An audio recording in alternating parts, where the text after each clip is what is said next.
The most infamous play of LSU's season so far, John Emery being stopped on 3rd and 1 against Southern Cal. But how big of a problem is third down for LSU? A deep dive. It's next. It's Locked on LSU. Let's go.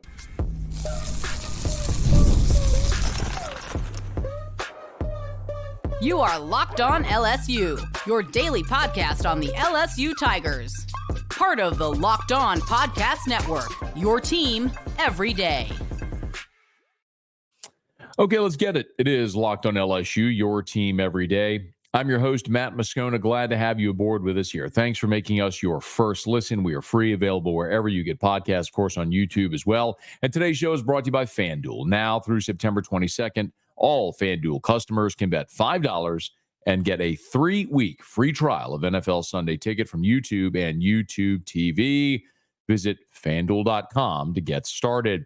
A really cool day for 3 former Tigers who were elected to the Louisiana Sports Hall of Fame. And I had the opportunity to give you a bit of a rare perspective because I actually was invited to be a proxy voter for this year's class. I was in the room as those discussions were taking place, and I voted. And I would love to tell you how that process unfolded. Might shed some clarity on a Hall of Fame process that you may be interested in. We'll get to that. Brian Kelly was on the SEC Coaches Teleconference, gave a pretty encouraging update about John Emery's future. We'll get there as well. But I want to start with how a lot of drives have ended for LSU so far this year, and that's 3rd and short.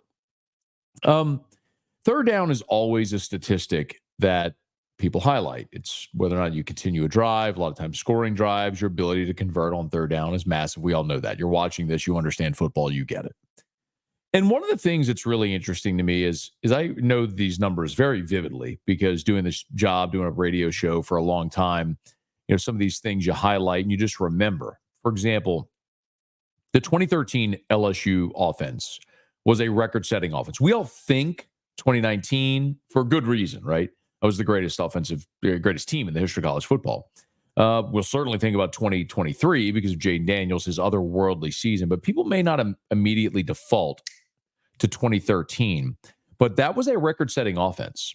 2013 LSU was the first team in the history of the Southeastern Conference to have a 3,000-yard passer, a 1,000-yard rusher, and 2 1,000-yard receivers. Of course, that was Zach Mettenberger, Jeremy Hill, Jarvis Landry, and Odell Beckham. It was a incredibly impressive offense.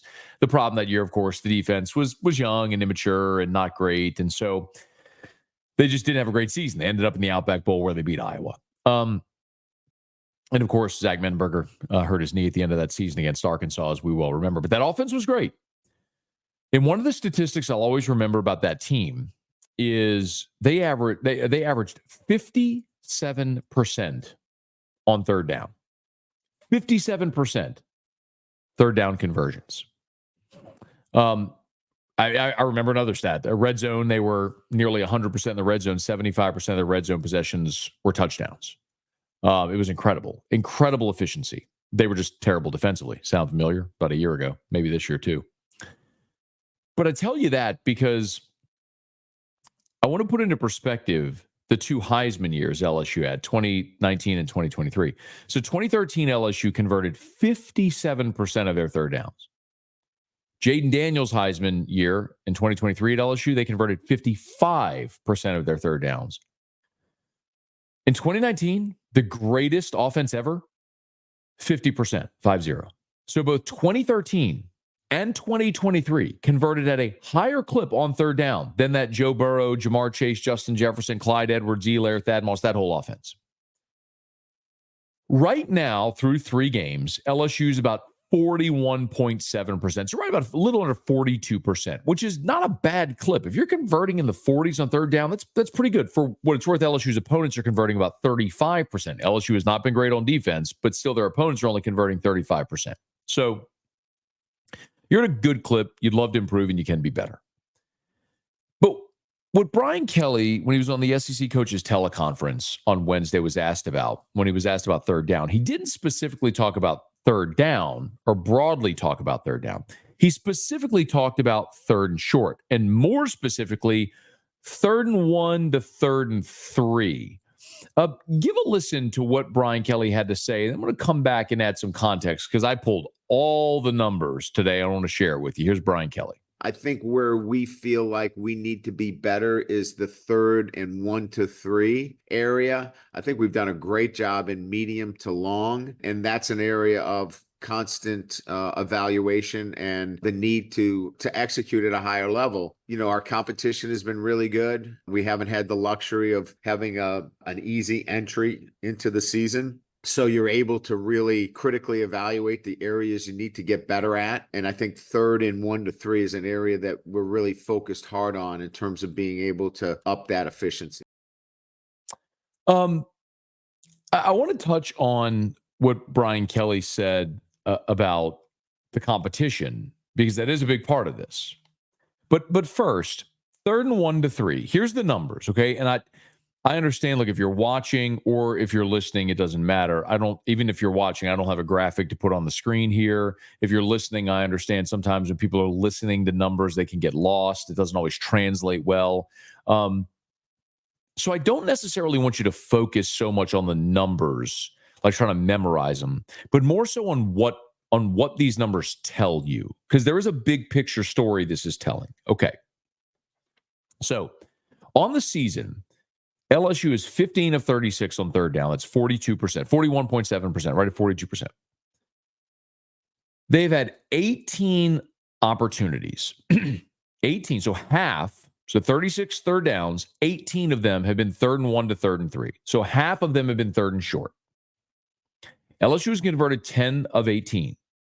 So 55%. They're converting at a higher clip on 3rd and short than they are in total 3rd down. Makes sense. Shorter distance should be easier to get. Natural.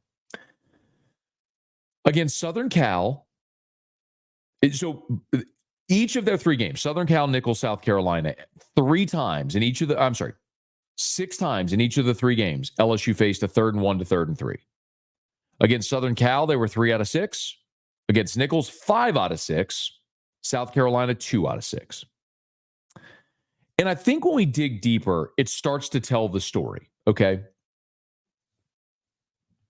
You converted 3rd downs 10 times. Twice were on penalties.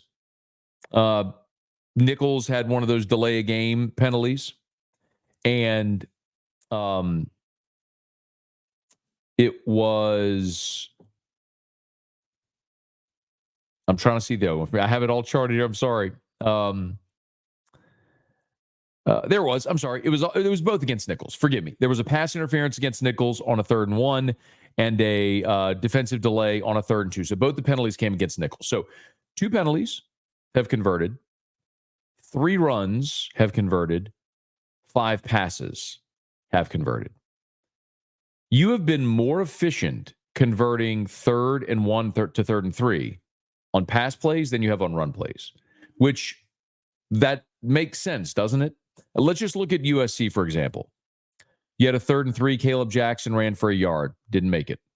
You had a 3rd and 3, Nussmeier completed a 6-yarder to Aaron Anderson, converted. You had a 3rd and 1, Josh Williams ran for 10 yards.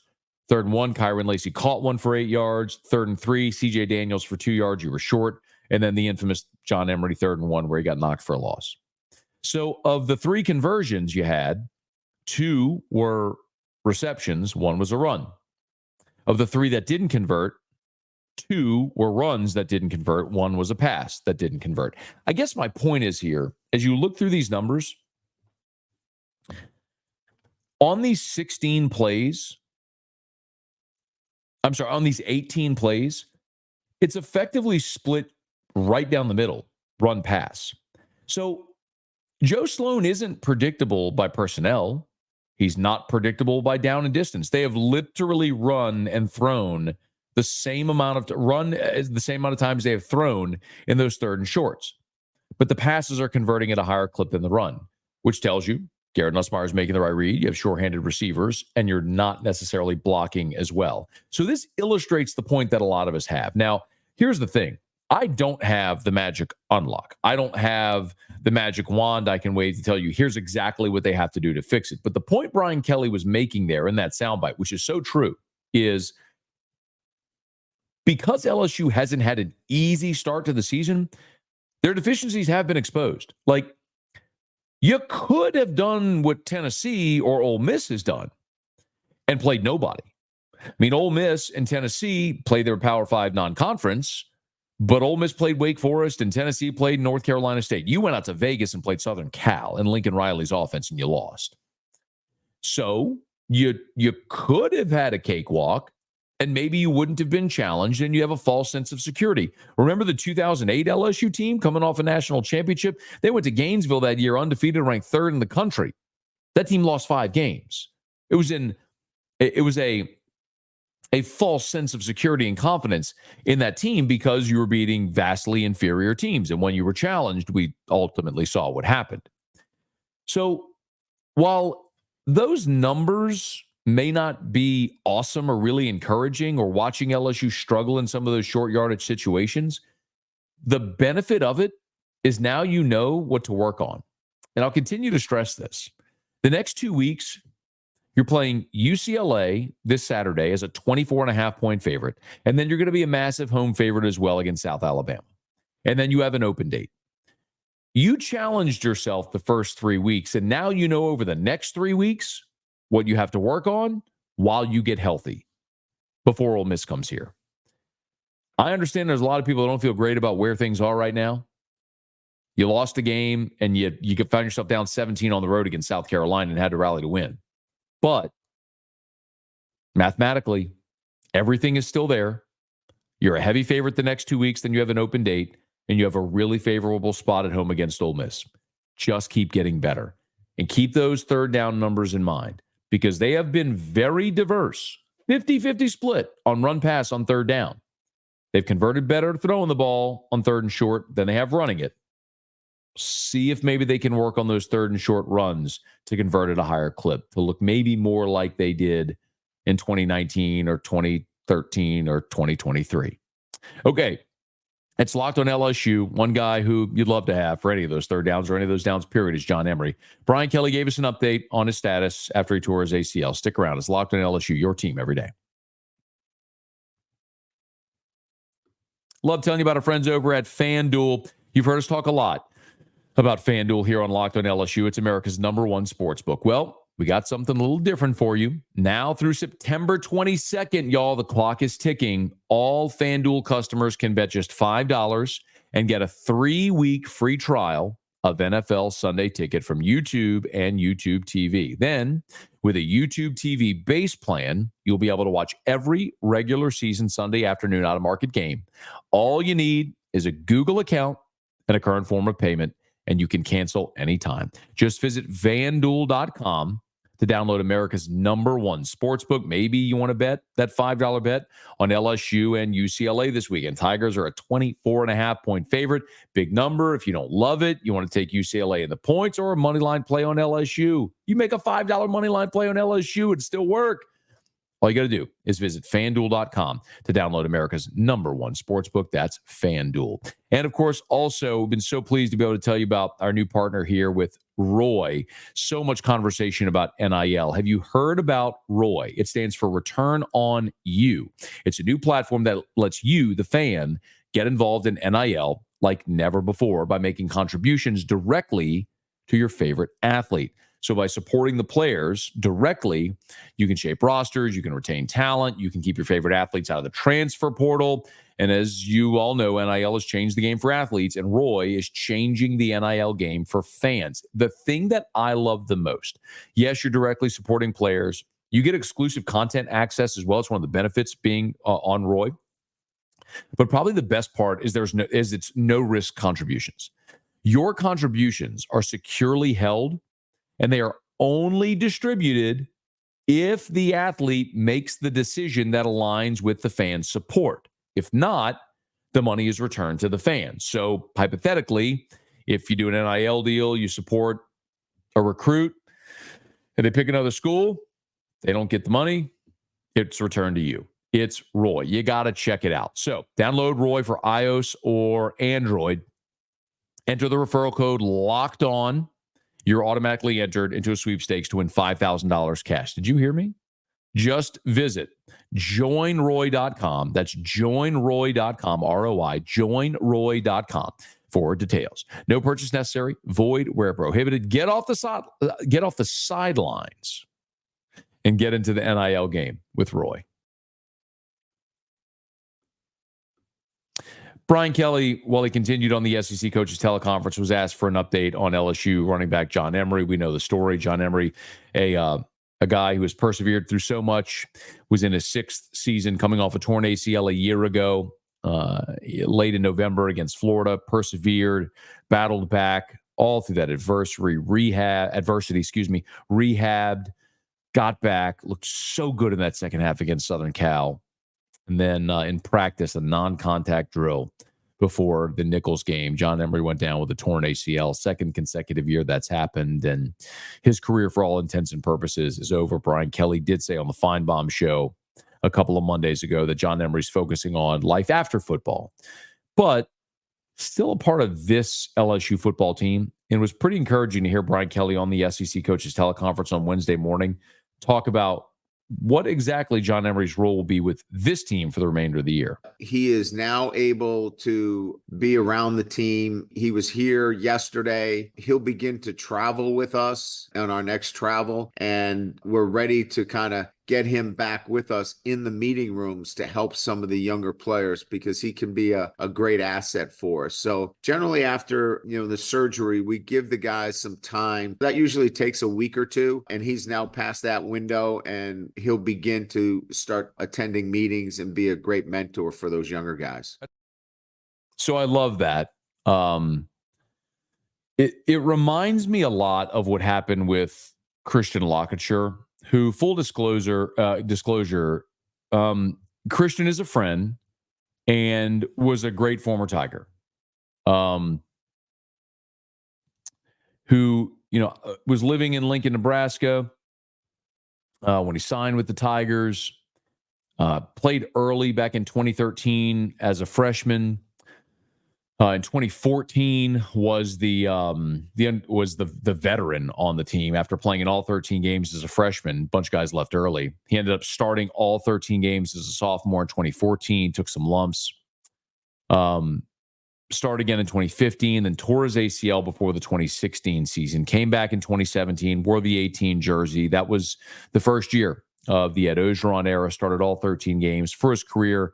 Ended up playing in 50 games for the Tigers with 36 starts. But in that year where Christian tore his ACL, he ended up being a de facto assistant defensive line coach, almost like a graduate assistant, and then ultimately did become a graduate assistant. He was an undrafted free agent, signed with the Baltimore Ravens after a short stint in the NFL, came back, was a GA with LSU, was working on staff under Ed Ogeron, was on staff in 2019 for the national championship season, and then ultimately decided he was going to pursue a career outside of football. But that was invaluable for those defensive linemen to have a guy who knew so much, had so much experience to be able to assist in coaching. Now, Frank Wilson is an incredible running backs coach. We know Frank as a leader, a coach, head coach, assistant head coach, recruiting coordinator, everything, all of the assets he has. But he's a great running backs coach as well that can't be lost. One of the things Frank has always said, you ask, and it's funny, sometimes you talk to players and you realize players are a reflection of their coach. They are a mirror image of their coach in the media. What coaches tell players all the time, a lot of times players regurgitate to the media. And you ask any LSU running back, it's a Frank Wilson line. The running back depth chart is written in sand. They'll all say it because that's a Frank Wilson line. And maybe John Emery, who's been through so much, can be a great asset in the meeting room. Remember, when you look at this running back room, yes, you have a 6-year player in Josh Williams, but the other two backs are a true sophomore, and Caleb Jackson, who's got less than 50 career carries. And then Caden Durham, who just saw his first real action this past weekend, getting 11 carries against South Carolina. And he was fantastic. But you absolutely need that veteran presence in the room, even if it's just watching film, an encouraging voice on the sideline, a guy who's been there through the battles and the wars. I love to see that from John Emery. One other thing worth keeping in mind, while we are all very encouraged by the outing Trey Holly had this past weekend, Caden Durham had this past weekend, that's still his first extensive action. It was 11 carries.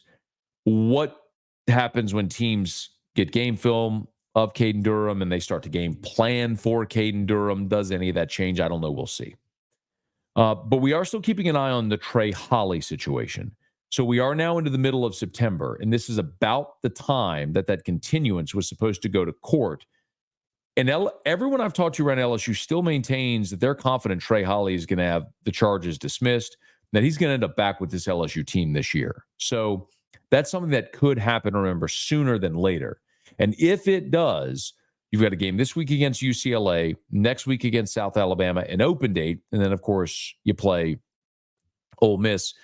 It is plausible that running back room could grow by a guy that's Louisiana High School's all-time leading rusher in Trey Holly before Ole Miss comes to town. So if we get an update on Trey Holly here this week, we'll certainly pass it along to you. Okay, it's Locked on LSU, your team every day. I want to end with a bit of a fun note, and I hope you're going to enjoy this. 3 former Tigers were elected to the Louisiana Sports Hall of Fame. That election induction class was announced on Wednesday. And as I mentioned in our open, if you weren't here, I got to vote on this class, and I would love to give you a peek behind the curtain on how that process unfolded.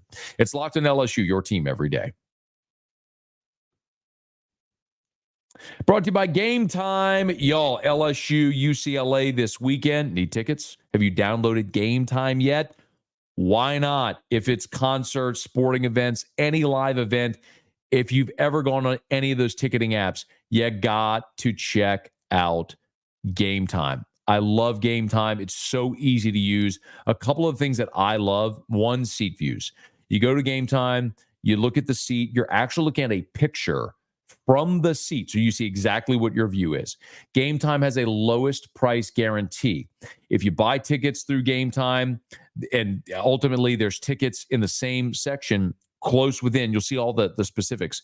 They'll credit you 110% of the difference. Also, there's Gametime ticket coverage. Your purchase is covered with the most flexible customer service policy in the ticketing industry. They figured it all out, y'all. If you haven't downloaded Gametime, why not? Take the guesswork out of buying tickets. Do it with Gametime. Download the Gametime app, create an account, use the code LOCKEDONCollege, and get $20 off your first purchase. Terms apply. Again, create an account, redeem with the code LOCKEDONCollege, LOCKEDONCOLLEGE for $20 off. Download Gametime today. What time is it? Gametime. Major congratulations are in order for 3 former LSU greats. Andrew Whitworth, Big Whit, former LSU offensive tackle, spent more than a decade in the NFL, could be on his way to Canton. April Burkholder, one of the greatest gymnasts in LSU history. And Bobby Swallow, who you don't know that name, but he was an NCAA champion boxer. 3 athletes, all with affiliation, all who attended LSU, who have been elected to the Louisiana Sports Hall of Fame, and all who are tremendously deserving.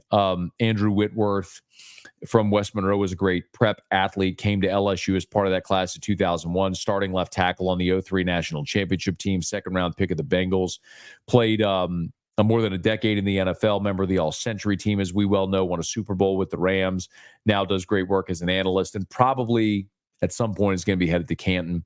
April Burkholder, who at the time she finished her LSU career was the most decorated gymnast in the history of the LSU gymnastics program.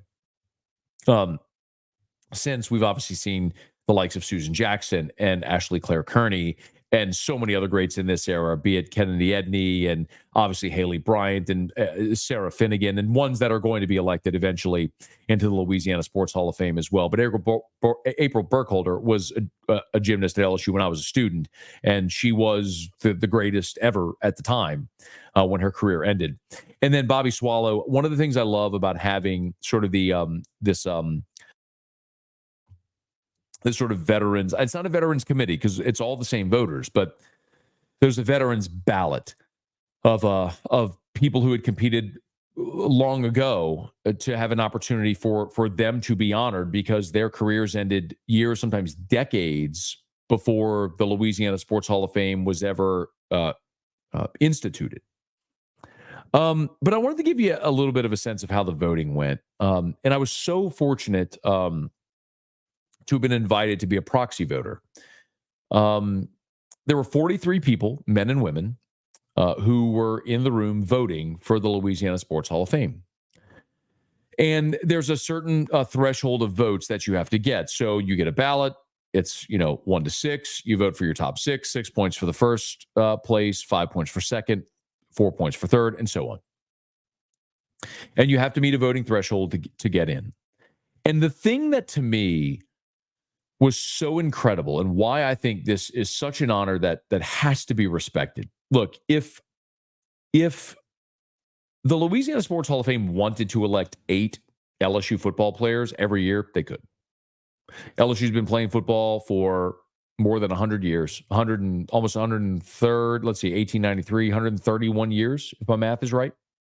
So you could elect 8 LSU football players every year, but you want to make sure there's great representation. And it was so impressive to be in the room because you had this diverse assembly of voters from different backgrounds, media people, some who have only covered North Louisiana college teams, some who have only been prep reporters throughout their careers, some who are older, some who are younger, some from New Orleans, some from Baton Rouge, some from Cenla, some who have spent their whole career covering Northwestern states specifically.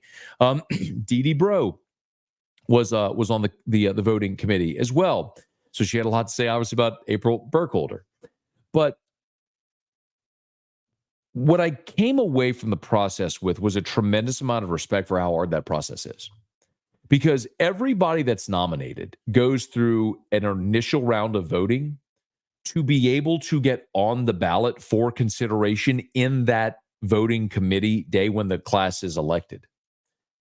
And there's amazing players. Ben McDonald, for example, it took 5 rounds of voting, 5 years, I should say, on the ballot for Ben McDonald to be elected. Of course, he's a Hall of Famer. That's not even a doubt, but it speaks to it's football, it's baseball, it's basketball, it's men's sports, it's women's sports, it's Olympic sports, it's the primary sports that we all know as revenue sports, it's professional athletes, it's people from Louisiana, people like maybe Nick Saban, who's not from Louisiana but made an impact here and was elected, because of what he did while he was here. People who were from Louisiana who played outside of Louisiana but have ties.